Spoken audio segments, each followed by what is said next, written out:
Entre os vários filmes originais desse ano, que lidam com premissas relativamente previsíveis, mas em dinâmicas que acabam sendo bastante imprevisíveis, o Menu certamente é um dos mais interessantes. E é interessante principalmente porque eu fui assistir realmente fazendo o máximo possível para não saber muita coisa sobre ele. Além, claro, do elenco e mais ou menos da premissa, mas premissa mesmo, que é basicamente o que eu vou dizer aqui também com relação ao enredo. Antes de entrar em mais detalhes sobre o filme, eu vou lembrar você que ainda não fez isso, se inscreva aqui embaixo no canal, curta também o vídeo porque isso ajuda muito o canal a crescer e o YouTube a recomendar o canal para outras pessoas. E lógico, também não se esqueça de ativar o sininho das notificações, porque isso vai notificar você todas as vezes que a gente postar vídeos novos aqui. E você também pode me acompanhar tanto no meu Twitter quanto no meu Letterboxd, em que eu tô sempre fazendo comentários sobre filmes que eu vejo ao longo das semanas, que muitas vezes não dá tempo de trazer para cá em vídeo.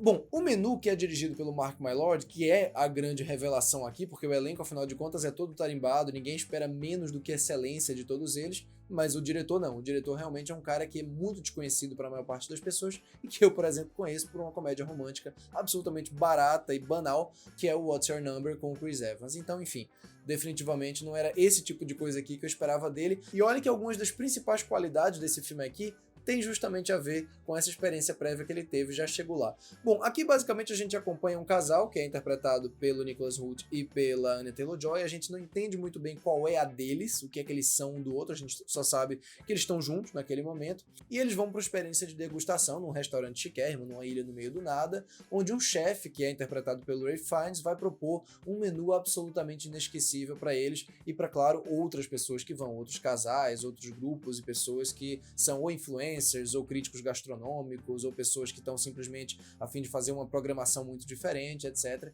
E todos eles a gente conhece um pouquinho ao longo dessa duração aqui de quase 2 horas de filme. No começo eu senti um ar de Um Animal Cordial, da Gabriela Amaral Almeida, que é um dos filmes mais importantes, na minha opinião, do cinema brasileiro da década passada, principalmente na forma como os arquétipos são estabelecidos ali, quer dizer, você tem a socialite, você tem a influência, você tem um cara que fala demais, que se acha um expert naquele assunto, e fica admirado quando vê o chefe pela primeira vez, e lógico, você tem aquela figura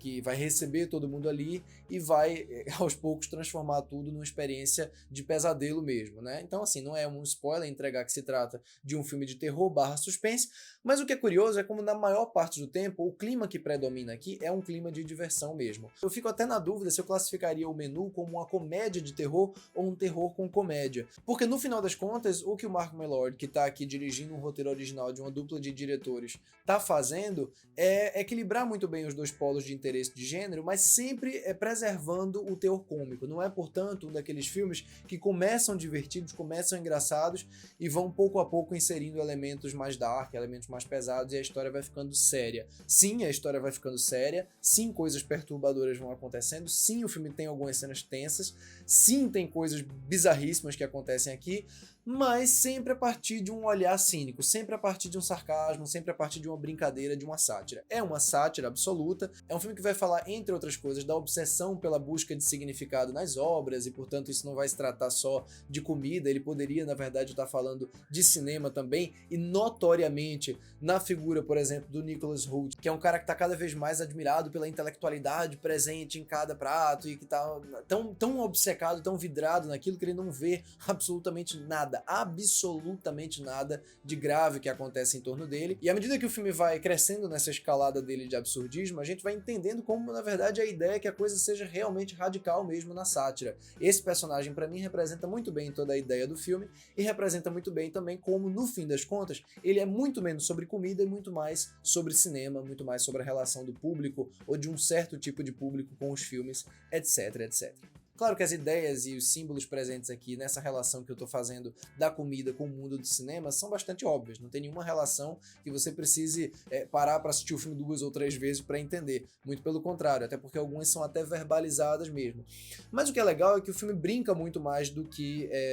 para explicar para você as coisas. Ele definitivamente leva a sério a ideia que a personagem diz ao final, né, numa cena específica, com relação à obsessão em encontrar significado, e muito mais do que procurar significado, portanto, ele acaba se concentrando nessa dinâmica de entreter você, de propor a cada cena, propor a cada capítulo da história, porque o filme é dividido em capítulos, né? Cada prato é um capítulo,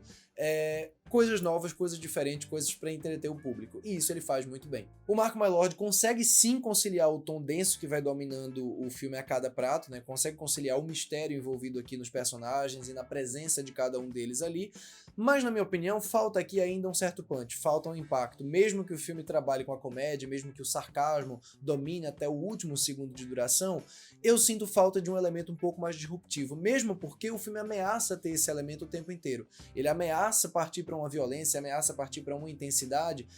que nunca chega propriamente da forma como a gente esperaria, ou pelo menos nunca chega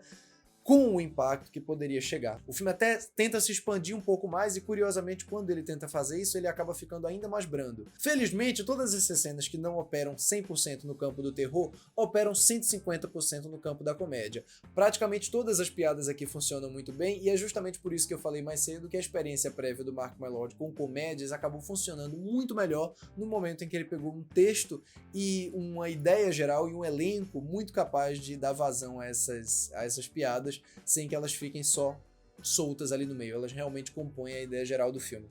E o que de melhor dá pra dizer com relação ao elenco é que ele é incrivelmente bem aproveitado na medida em que os melhores atores, ou os que têm mais peso, eles de fato são os que ganham mais tempo de tela. E os menos bons, ou os que são realmente personagens menos interessantes, têm muito pouco tempo em tela e, portanto, não acabam nem atrapalhando nada, nem sendo subdesenvolvidos, porque eles mal são desenvolvidos em absoluto. Portanto, é um filme muito equilibrado, é um filme muito divertido e que funciona em praticamente tudo aquilo que ele se propõe, ainda que não tenha a ambição do ponto de vista do horror que se espera, levando em conta o clima que ele cria na primeira metade. Ou seja, Mark Mylod, seja, portanto, bem-vindo a esse grupo aí seleto de diretores de gênero que chamam a atenção da gente todos os anos.